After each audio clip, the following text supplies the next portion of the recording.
One of the other things happening in Green Bay, Elton Jenkins, who did start to practice, Yeah. wanted some guaranteed money on the back end of his deal. Switching from Yep. guard to center, 2 years left on the deal, but no guaranteed money left. Do you think the Packers just didn't want to set the precedent of, hey, you've got 2 years left on your deal. We don't want to be guaranteeing money because of that? What do you think the hesitancy for the Packers was to guarantee money? Gabe, I did not get the details why. I just know that it didn't get done. Yeah. And then they activated him off PUP, and he's back. I don't know what happened, but he's a great player. You like to think that they take care of him at some point in time. It didn't get done now for whatever reason. That theory is plausible, but I don't have an actual answer for you other than guy deserves to be paid.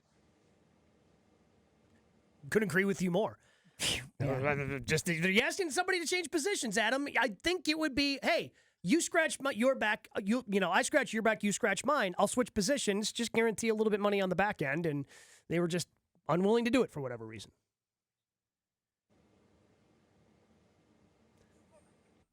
Adam's like, exactly what you said. Yeah, it just seems simple.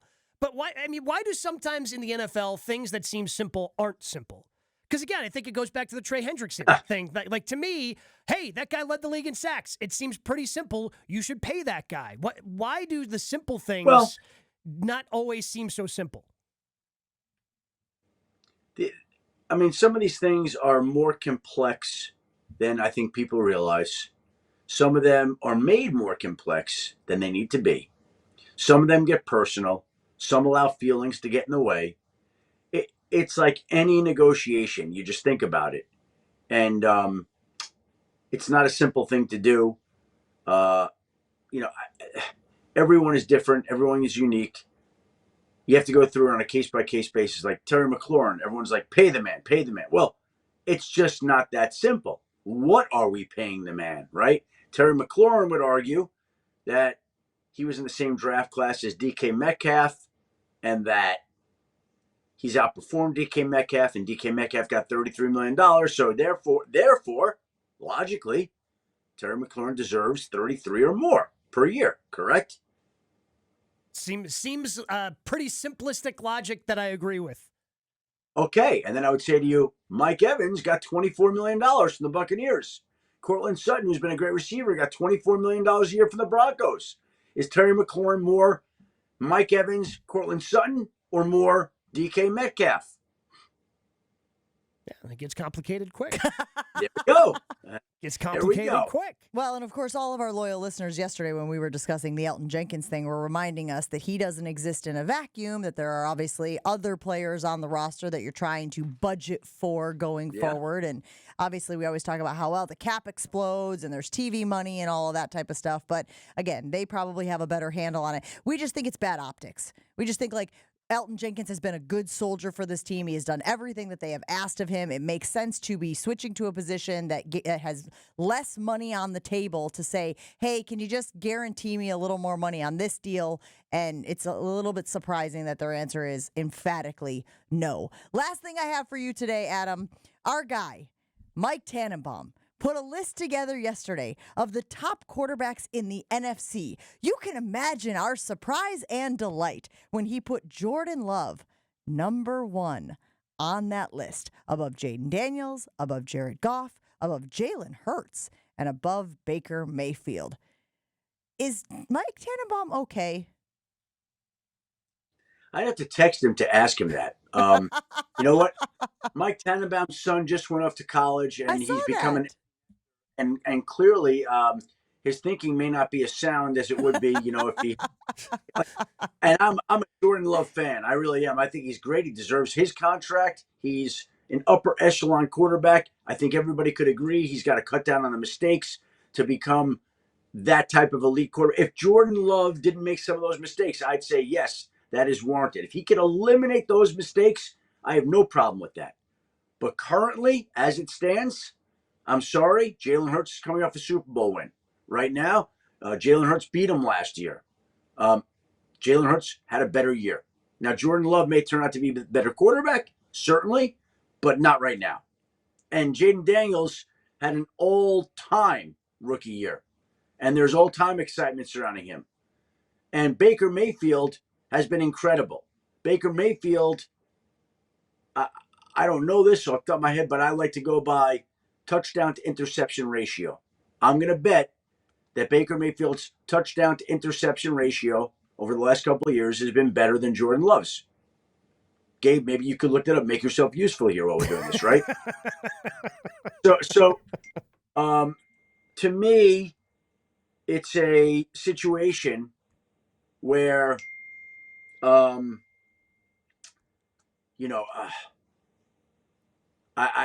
think Jordan Love's a really good quarterback, and he'd be high in my rankings, but I don't know that he would be number one.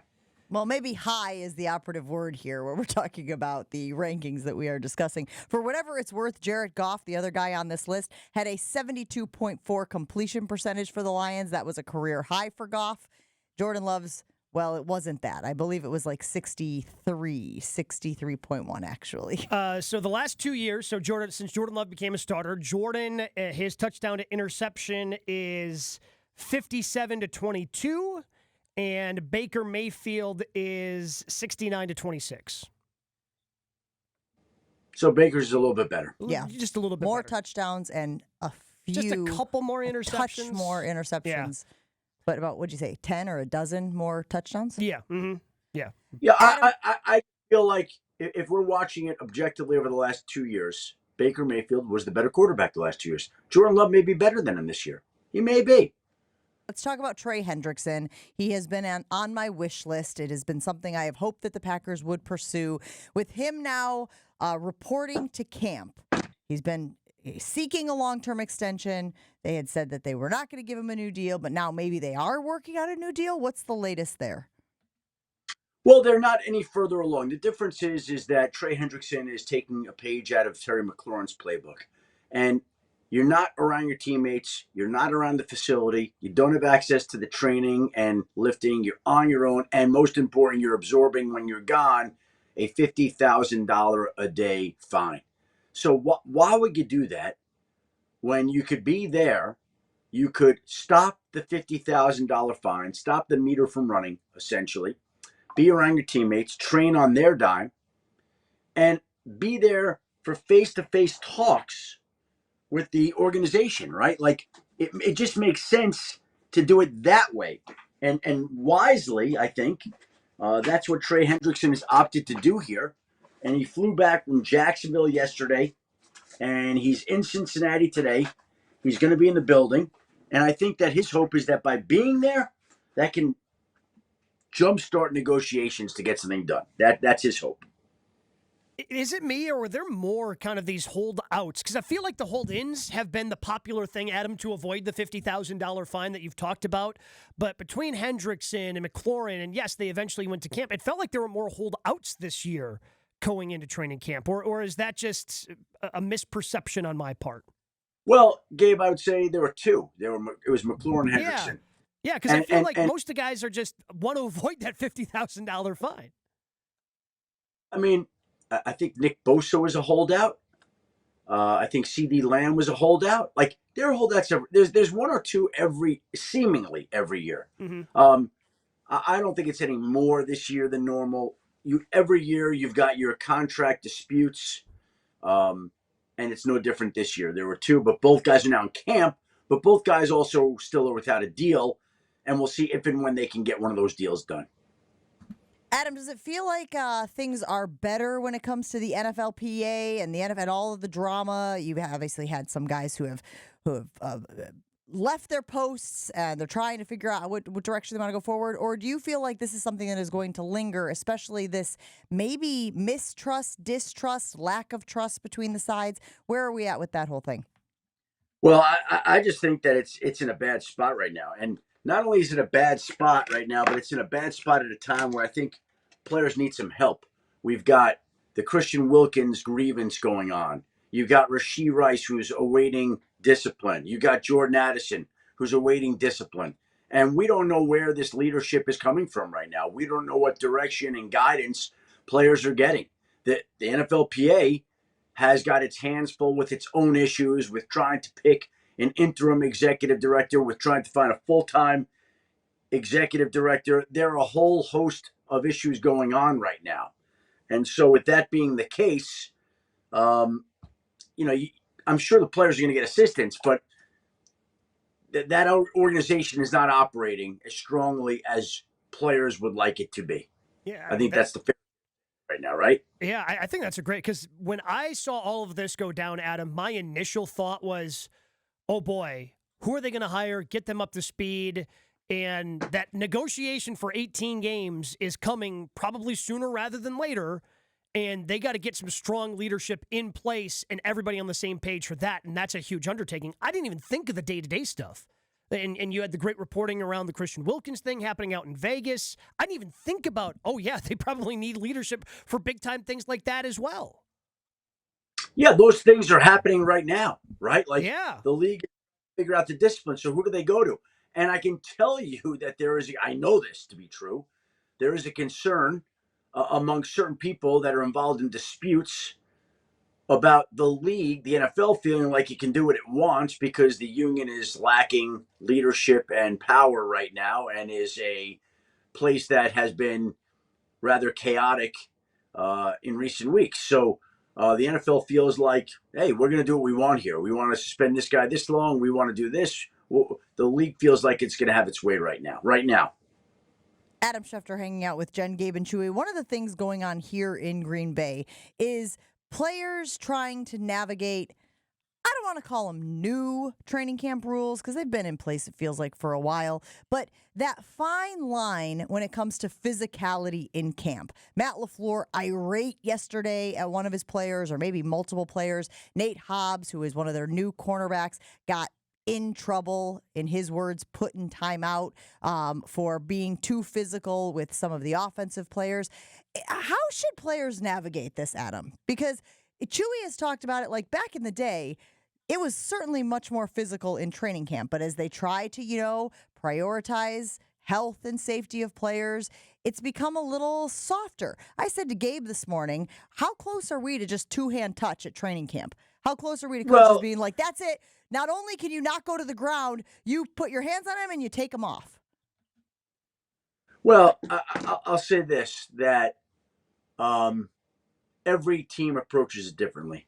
Like, I've been at an Andy Reid camp. I remember when I was traveling around on a tour bus, and this was my first year at ESPN, so 15 years ago. And there was a shift then of teams getting away from contact and going to kinder, gentler practices, if you will. And I remember showing up at an Andy Reid practice, which still operates much in this same way today. And the guys were pounding each other. And I couldn't believe it. I'm like, oh my God. Like, you just don't see this. So every coach is different. Every coach has a different philosophy. Matt LaFleur may have been irate yesterday. I guarantee if you showed up at the Chiefs today or tomorrow, you'd see some real hitting. And at some point in time, players need to do that. Like, tackling's fundamental, and coaches like to instill that toughness. And the only way you're going to be ready for the tough battles that await is to have some of those tough battles in camp. And so the quandary that I think every coach faces and battles all the time is, okay, you want to have some contact, but you don't want to have too much contact, but you got to get your guys ready, but not at the expense of getting somebody hurt. Like the Dolphins, they just lost their starting cornerback, 𝘾𝙃𝙀𝙀, right now for the season, a season-ending injury, a knee injury. We see Maxwell Harrison of the Buffalo Bills going down yesterday. He's undergoing more tests today on his knee. You say you want to get the guys ready, you want to have contact until you lose a guy to injury, and then you don't. And then you're like, okay, let's lighten it up. So I think coaches are constantly trying to figure out what's the right thing to do. And there's no answer. I think you want to have some, but not a lot. You got to do what you can, but don't go overboard. Right. It's an inexact science, apparently. It's hard. But Baker's been really good. Hurts has been really good. Jaden was exciting. Adam, I got to ask you before we let you go. I know it's training camp, and you got a lot of other things on your plate, but it's the Wyndham Championship. This is a big one for a lot of golfers out there on the PGA Tour. How much time do you actually have to put into who you're picking this week in your one-and-done league? It's not one and done. It's picking a guy and getting the prize money that he collects. You get points for that. But once you pick that guy, you can't pick him again, right? Right. Correct.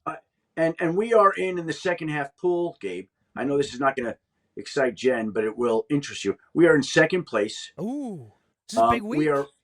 We are 3 million points behind the first place team. Okay. So we need a win or two in the final. There's 3 weeks left, and there are a handful of golfers that the top guys use. So I don't even know. Should I ask you who you would use? Like I'm going back. Well, I mean, it feels like you haven't really trusted me ever since the whole the Players Championship debacle. So it feels like we've got some work to do on our relationship when it comes to picking golfers. We started the year off. That was the first tournament of the year. We started the year off on the wrong foot, and haven't recovered since then. So look, but this guy in first place, he's used a group of golfers that include Robert McIntyre, Matthew Fitzpatrick, Keegan Bradley, Adam Novak. So realistically, like we probably have to pick one of those guys, although I like some other golfers this week. Who do you feel most confident in this week, Gabe? I like Novak, but also like the really important weeks are the next two, because that's where the big money's on the line. The next two playoff events. Those are the ones you absolutely have to nail with all the money on the line there. I mean, Wyndham, it's nice if you can grab the winner. That puts you in a better position, but I would be trying to plan it out to, okay, who do I want to take the next 2 weeks potentially before I make the decision for this week? I will give you my golf expertise I'm going to send that to the group right now. There you go. Nice job, Gabe. Adam, how did you not make the 𝘾𝙀𝙀𝙀 cameo list? You know what? They invited me out for a day. I knew it. And I spent a day. Did I not tell you about this? Yeah, I think he did. I think he went out to the set. Yeah, sure, but there were like 72 cameos in the movie. I thought maybe there was a chance we'd see our guy. But clearly, 𝘾𝙀𝙀𝙀, Adam Sandler's partner, the producer, he didn't see me worthy of that. So I just got invited out to go meet with Rory and Scotty and Brooks Koepka and Bryson DeChambeau. Like I had a great day meeting these guys. Yeah, but they did not deem me worthy of one of the 72 cameos. That was a mistake. Let me tell you. Okay, that was a mistake, not including our guy. They probably didn't know at the time, Adam, that you had the versatility of not just being this guy who breaks all this news in the NFL, but also being an on-course golf reporter like you did earlier this year for the Travelers Championship. If they knew you had that skill set, maybe you could have been part of that, the broadcast team for the movie. Yeah, well, there you go. It's a missed opportunity on them. All I think what Gabe is saying is 𝘾𝙀𝙀𝙀 3, book it. I'm ready. I'm available. That's all I'm saying. I'm available. Hey guys, it's Jen from Jen, Gabe, and Chewy. Thanks for watching our clip. I'm sure it was super informative and educational. I'm just kidding. I love those knuckleheads. And we do it live every Monday through Friday from 7 to 9 a.m. on 94.5 ESPN Milwaukee. Make sure that you like and subscribe and hit that notification bell so that you get informed anytime we drop new content.